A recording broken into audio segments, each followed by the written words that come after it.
bisa diteliti oleh kuantitatif dan kualitatif. Ada yang hanya kuantitatif, kuantitatif atau kualitatif saja.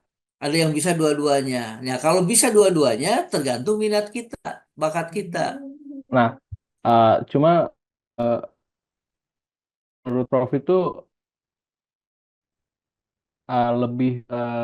lebih biasanya itu lebih mudah di kualitatif atau kuantitatif. Soalnya ada saudara saya gitu yang sama juga di ilmu pemerintahan. Nah, kemarin tuh sempat nerbitin jurnal yang katanya itu penelitiannya tuh aduh saya lupa tentang apa. Cuma katanya daripada kualitatif itu sebetulnya lebih mudah kuantitatif gitu. Menurut Enggak Prof juga gimana? gitu ya. Ya, enggak, jangan dianggap kuantitatif mudah ya. Memangnya statistik mudah menghitung matematik Eh, ya. iya sih, cuma katanya kan Eh, lebih kalau kuantitatif itu bisa dibantu sama aplikasi SPSS kalau nggak salah. ya tetap Pak, kalau tidak tahu mah itu yang maknanya dan seterusnya tidak belajar tetap aja ya. Jadi kembali ya kuantitatif kualitatif itu pertama tergantung masalahnya, kedua tergantung bakat ya. Tidak bisa kuantitatif. Satu bakat tidak mampu kualitatif, ya kualitatif. Dan tidak setiap orang. Ada orang sebaliknya orang yang senangnya dengan kuantitatif, tidak senang kualitatif, ya udah kuantitatif pada seseorang. Tergantung minat, bakat, dan permasalahannya itu sendiri. Begitu. Baik, terima kasih Prof. Ya, Prof, izin bertanya. ya, Nah, kalau misalnya kemarin berdasarkan hasil pencarian saya pada skripsinya kakak tingkat gitu ya, Prof. Eh, kan di skripsi itu bahkan di panduan, di pedoman penyusunan skripsi ada yang namanya kerangka berpikir ya, Prof. ya. Nah, berdasarkan hasil obrolan saya bersama kating-kating IP, senior-senior IP yang lain, cukup banyak yang bilang kalau misalnya kerangka berpikir ini bikin bingung gitu, Prof. Dan Ah, jadi hal yang paling sering dipertanyakan ketika sidang uji sidang usulan penelitian gitu, Prof. Nah, apakah di Zoom hari ini kita akan coba bahas kerangka pemikiran atau gimana ya, Prof? Atau ya, nanti nanti ada sampai kerangka berpikir juga, ya, kerangka berpikir. Jadi gini, kerangka berpikir itu semacam jawaban panjang terhadap rumusan masalah. Jawaban konseptual, ya. Jawaban konseptual itu artinya jawaban yang dikaitkan dengan teori terhadap rumusan masalah. Makanya kerangka berpikir itu semacam alur pikir kita. Kita mempertanyakan bagaimana implementasi kebijakan tentang X. Nah, jawab oleh Anda. Sebelum dijawab di lapangan, dijawab dulu secara konseptual, dikaitkan dengan teori. Nah, itulah kerangka berpikir. Jadi, kerangka berpikir kita gimana cara menjawab kita. Nah, bahasa lainnya cara menjawab kita terhadap pertanyaan itu gimana? Nah, itu kerangka berpikir, ya. Uraian, jawaban panjang, artinya panjang itu tidak tidak satu halaman atau setengah halaman, bisa 3 halaman. Tapi dikaitkan dengan teori biasanya, kerangka berpikir itu. Beda dengan pembahasan. Pembahasan mah dikaitkan dengan terutama dengan data. Nah, nanti akan dilihat. Makanya coba baca lagi ya. Anda lihat rumusan masalahnya, lihat kerangka berpikirannya, kerangka berpikirnya. Kalau bagus akan nyambung itu. Oleh sebab itu harus nyambung kerangka berpikir. Rumusan masalah dengan kerangka berpikir. Jangan jangan pertanyaannya A, kerangka berpikirnya B. Pertanyaannya ke rumusan masalahnya ke barat, kerangka berpikirnya ke timur. Nah, jangan sampai begitu. Jadi nyambung. Dan diakhiri dengan preposisi. Preposisi itu kesimpulan sementara. atau hipotesis. Kalau kerangka berpikir bisa 3 halamanan, kalau hipotesis mungkin seperempat halaman pendek. Karena kesimpulan, kesimpulan sementara. Namanya juga kesimpulan sementara. Ya, bentuknya bisa preposisi, bisa hipotesis kerja. Begitu. Ya coba baca lagi ya. Ya, Baik, kerangka berpikir itu lihat rumusan masalahnya, baru baca kerangka pikirnya. Nyambung nggak? Kalau tidak nyambung, berarti jelek itu kerangka berpikir itu. Nah, kalau nyambung, bagus begitu. Begitu. Paham ya? Coba lagi, baca lagi ya. Bagus itu baik, Anda baca. Jadi baik. kelihatan Terima kasih banyak. tidak mengertinya di mana. Nah, nanti Anda dengan sendirinya bisa mudah begitu. Karena memang mungkin mahasiswa tadi tidak ngerti, makanya jadi bingung ya. Padahal sebelum nulis skripsi kan diajarin. Pertama ada mata kuliah MPS, kedua ada mata kuliah rancangan penelitian. Padahal oleh saya sudah dijelaskan itu ya. Nah, makanya dibaca lagi kemudian dicoba nanti latihan begitu. Kalau tidak bisa sekaligus bisa begitu bertahap. Oke, yang lain Izin silakan. bertanya, Prof. Ya, Jadi saya ingin bertanya. Nah, saya punya teman kakak tingkat juga sama menyambung juga tadi pertanyaan dari salah satu teman kita, yang dimana kakak tingkat saya itu membuat tentang studi kasusnya peran anak muda dalam pemilu, Prof.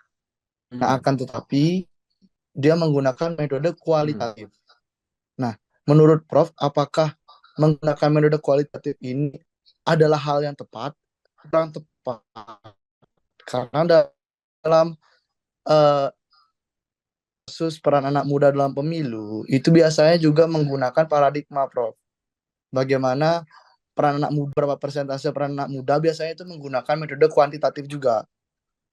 Tetapi dia menggunakan metode kualitatif. Apakah menurut Prof ini adalah suatu hal yang tepat atau hal yang kurang tepat? ya. Jadi ya artinya boleh-boleh saja begitu ya, tidak kaku gitu ya. Kita berbicara meskipun ada persentase harus dibedakan data kuantitatif dengan analisis kuantitatif. Beda ya. Beda, awas beda.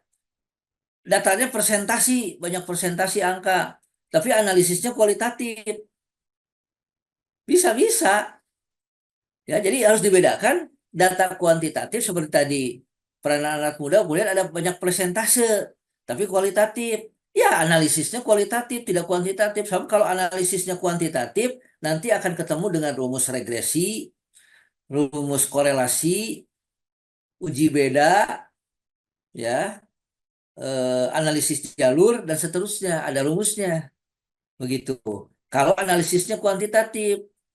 Tapi kalau analisisnya kualitatif, ya kita menjelaskan, kemudian menginterpretasikan. Ada kecenderungan naik misalnya ya. Trennya dari segi ini tahun sekian, sekian persen. eh, apa anak muda itu pemilu tahun 10 tahun ke belakang, partisipasi eh, politik mahasiswa cuma 20%, sekarang 30, kemudian naik jadi 35 misalnya. Nah, itu jelas data kuantitatif itu. Tapi analisisnya kualitatif. Kita jelaskan dengan kata kalimat, ya. Itu. Jadi hati-hati, ya. Nah, kalau analisisnya mau kuantitatif, ya kita menggunakan regresi misalnya atau korelasi. Nah, lain lagi begitu. Paham nggak maksudnya? Paham, Prof, paham, Prof. Ya, gitu, ya. Itu. Ada lagi silakan. Baik, terima kasih, Prof. Ya. Izin bertanya, Prof. Ya. Izin bertanya, kalau kan saya itu apa tertarik kepada bidang pendidikan, terutama pada bidang pendidikan luar sekolah. Nah, kalau misalkan dalam penelitian kita sebagai ilmu pemerintahan lebih baik fokusnya di arahkan ke bagian apanya ya, Prof? Kalau misalkan ke arah pendidikan. Enggak, kita harus tahu dulu. Kalau kita semata-mata berbicara pendidikan, ya bukan jurusan ilmu pemerintahan, jurusan UPI itu mah. Ya, kalau semata-mata berbicara pendidikan. Nah, kita kalau mau diarahkan ke apa ya, baca definisi ilmu pemerintahan itu apa. Ruang lingkup kajian ilmu pemerintahan itu apa? Apa saja? Nah, apakah ada kaitan ya definisi ilmu pemerintahan, ruang lingkup kajian ilmu pemerintahan dengan pendidikan? Kalau ada keterkaitan bisa diteliti oleh ilmu pemerintahan. Tapi kalau tidak ada keterkaitan, tidak bisa diteliti, bukan bidang kita. Nah, coba saya tanya anda diri sendiri, apa ada kaitan ke pemerintahan dengan pendidikan? Kalau Silakan kalau jawab. yang dari saya pikirkan itu keterkaitannya terutama dari bidang yang luar sekolah itu kayak bagaimana pemerintah lebih fokus untuk mengembangkan kepemimpinan dari pemuda, Prof. Kayak Ya, kalau dikaitkan dengan peranan peranan pemerintah, ya, ya bisa. Ya, artinya bagaimana pemerintah mengembangkan pendidikan sehingga bisa terjangkau oleh masyarakat, baik dari segi geografisnya misalnya, baik dari segi biaya dan sebagainya. Atau meneliti tentang kebijakan pendidikan. Ya, kalau kita berbicara kebijakan pendidikan berarti pemerintah terlibat di sini dalam masalah pendidikan. Makanya ada kebijakan sehingga muncul undang-undang tentang pendidikan, peraturan daerah provinsi tentang pendidikan, peraturan daerah kabupaten kota tentang pendidikan. Nah, itu pemerintahan. Jadi kita meneliti tentang kebijakannya, kebijakan pendidikan, bukan semata-mata pendidikannya. Nah, itu kajian ilmu pemerintahan. Itu para atlet. Nah, peran pemerintahnya itu yang pemerintahan. Tapi objeknya kebetulan dalam olahraga. Bukan meneliti olahraganya semata-mata begitu. Itu maksudnya. Banyak contoh-contoh seperti itu ya. Silahkan.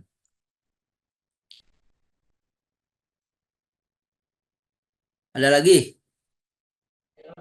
Prof, izin bertanya. Ya, Prof, perkenalkan nama saya Tegar. Kebetulan kemarin saya sudah membaca skripsi yang ditugaskan oleh Prof. Dan dari skripsi tersebut, saya menemukan sumber data skripsi tersebut adalah dari berita atau media massa, Prof. Nah, tapi dari berita atau media massa tersebut juga mengacu pada sumber yang lain juga, Prof, yaitu dari suatu lembaga. Nah, ketika nanti kita merujuknya dari media atau berita massa tersebut, apakah lebih baik kita merujuk pada sumber data dari media massa tersebut atau memang nggak apa-apa gitu, Prof, dari berita tersebut? ya. Jadi kan sumber data itu bisa dari dokumen, bisa dari lapangan. Lapangan itu hasil wawancara, observasi, wawancara itu ya. Dari dokumen bisa tadi berupa dari buku, dari jurnal, termasuk dari laporan-laporan, ya, dari tulisan-tulisan. Boleh, gak ada masalah. Ya, asal jelas begitu, dicantumkan sumbernya itu. Ya, jadi memang sumber data itu ya teknik pengumpulan data dan sumber data. Ya, tekniknya apa? Ya bisa observasi, bisa wawancara, gitu kan? Teknik pengumpulan datanya. Sumber datanya bisa tadi dokumen, lapangan, gitu ya. Boleh itunya, memang begitu, begitu. Ada lagi?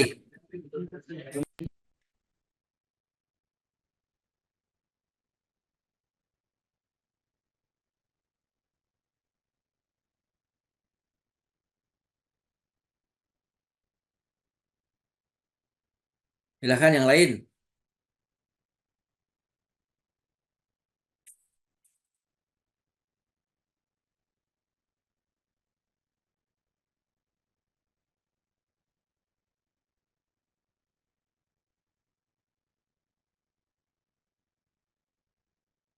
Eh, Selamat siang, Prof.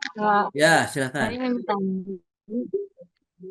eh, sebenarnya perbedaan kesimpulan dan abstrak itu apa bedanya, Prof? Kesimpulan dengan jelas sekali lagi yang jelas. Perbedaan kesimpulan dengan abstrak, Prof. Oh, ya ya. Ya, kalau kesimpulan itu kaitannya dengan pembahasan dan rumusan masalah, ya.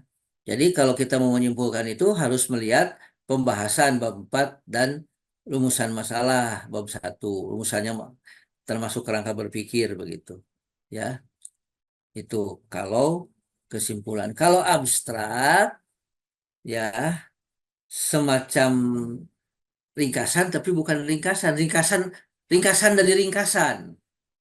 Kalau abstrak itu ya karena kan abstrak itu cuma 200 kata sampai 250 kata. Isinya apa abstrak itu? Ada masalah yang dikemukakan, masalahnya apa, ya, teorinya apa, metodenya ada, metodenya apa, hasil penelitiannya apa, begitu. Nah, itu istrinya abstrak. Kesimpulan mah tidak menyebutkan metode, tidak menyebutkan rumusan masalah, ya, tidak menyebutkan teori, ya, paham, ya, Paham. ya, Terima itu, kasih, Prof. ya. Jadi dari segi kata lebih singkat rumusan masalah itu cuma 200-250 kata. Kalau kesimpulan, oh bisa banyak, bisa 1 halaman, 2 halaman, 3 halaman, tergantung. Tapi harus nyambung dengan pembahasan dan rumusan masalah kalau kesimpulan.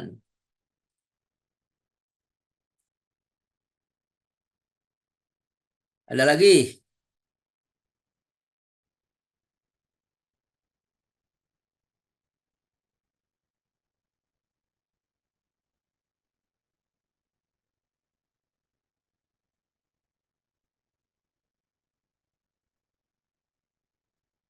Ya, silakan. Ya,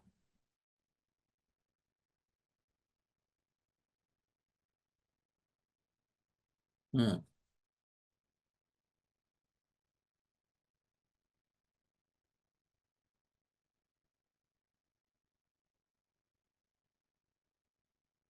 Ya kan itu mah, jadi harus dibedakan ya penelitian dengan izin penelitian. Izin penelitian itu kaitannya dengan birokrasi. Apakah boleh kita melakukan penelitian tanpa ada izin penelitian? Boleh-boleh saja.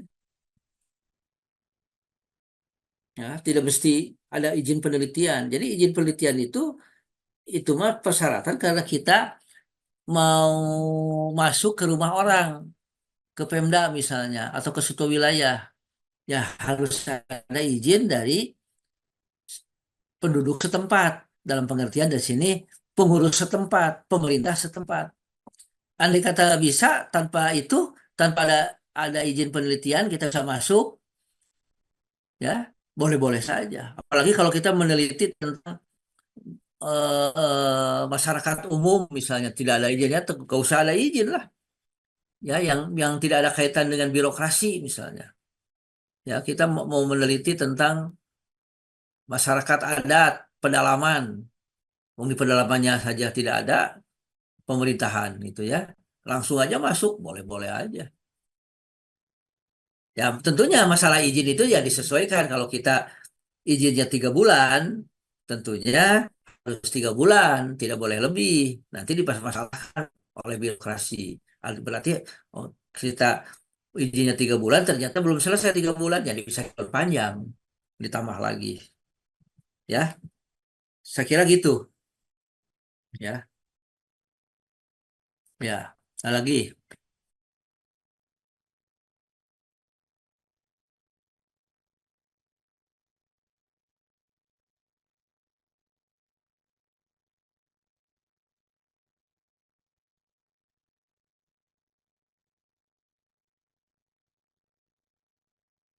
masih ada?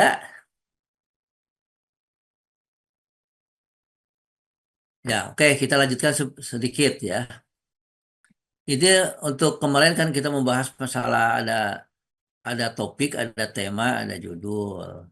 Nah, ini diberikan contoh supaya ada wawasan. Misalnya topiknya tentang pelaksanaan otonomi daerah. Topik. Nah, dari topik ini bisa diambil beberapa tema. Ya, salah satu temanya misalnya peningkatan otonomi suatu daerah harus didahului oleh peningkatan auto money, uang sendiri. Judulnya, ya, dari tema ini bisa dibuat beberapa judul. Beberapa upaya atau strategi pemerintah daerah dalam meningkatkan PAD untuk mencapai otonomi yang nyata. Suatu studi di Kabupaten A atau Kabupaten B. Nah, ya. Nah, jadi mungkin timbul pertanyaan, Pak, bagaimana kalau satu kelas ini berapa orang ini satu kelas ini? 48 orang atau 50 orang, ya. Topiknya sama tentang otonomi, boleh? Boleh.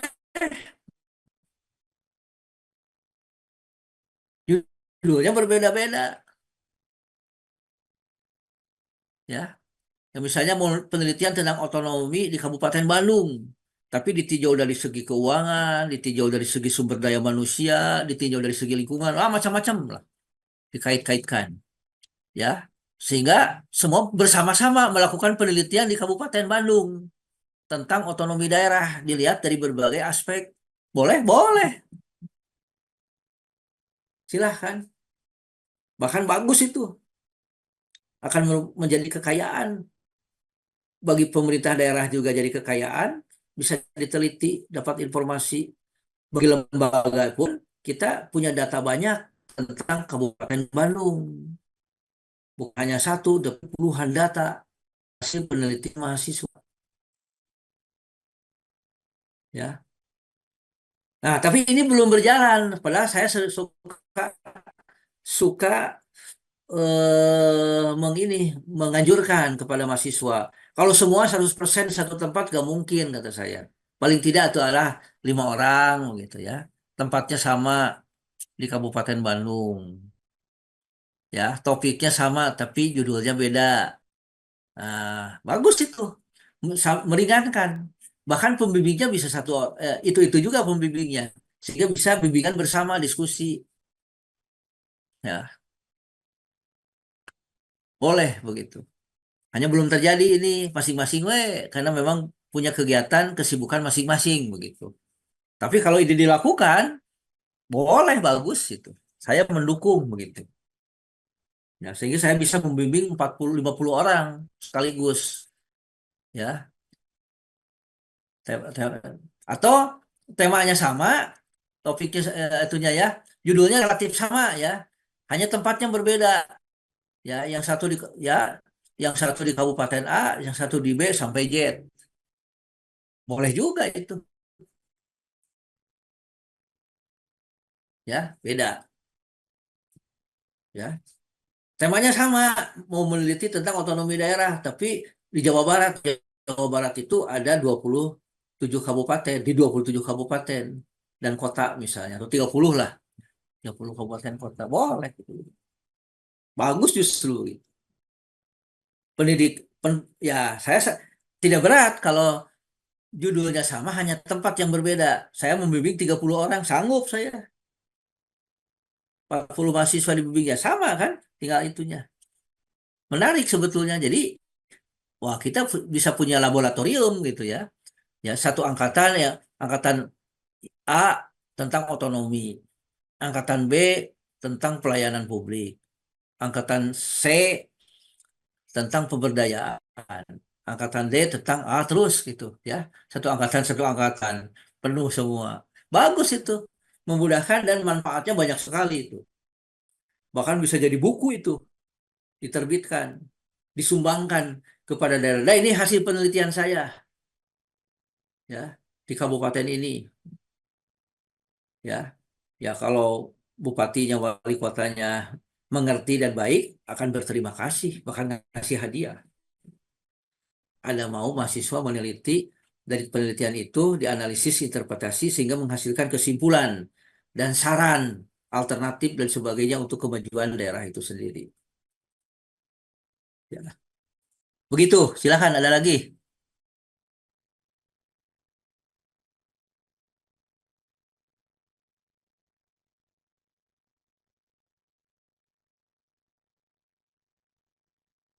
Nah, ini ada contoh-contoh topik yang dapat dijadikan eh, kajian ilmu pemerintahan.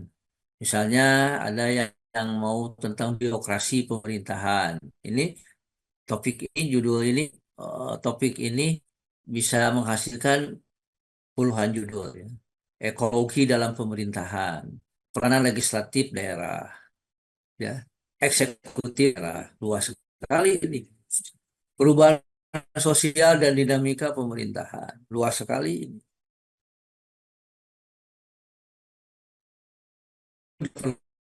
Penting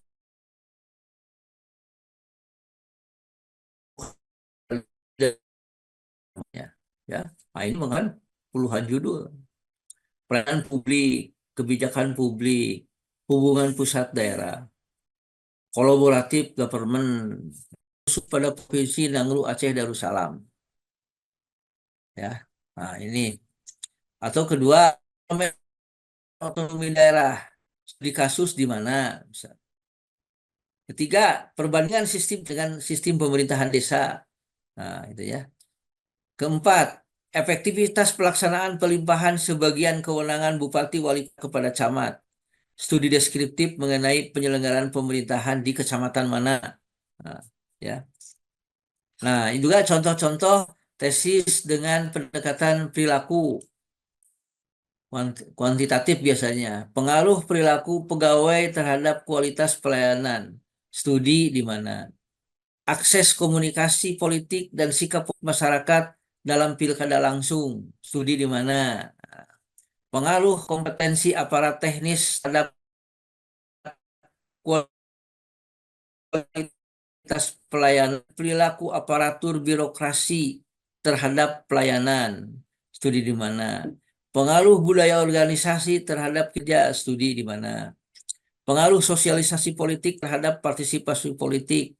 Ya, silakan, banyak, masih banyak. Ya. Nah, itu contoh-contoh, mudah-mudahan Anda ilhami begitu ya. Dengan contoh-contoh judul, dengan juga contoh-contoh topik tema. Ya, jadi sangat luas sekali, masih banyak sekali yang belum diteliti dalam pemerintahan ini. Gejala-gejala pemerintahan itu sangat banyak sekali. Begitu. Ya, silahkan Anda baca lagi, renungkan kembali, diskusikan sama teman, sama kakak kelas, dan sama siapa saja, termasuk dengan saya.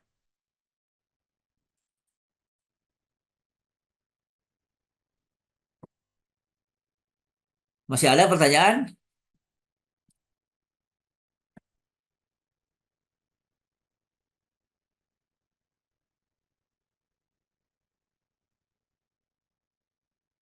Ya, kalau tidak ada sampai di sini aja. Silakan.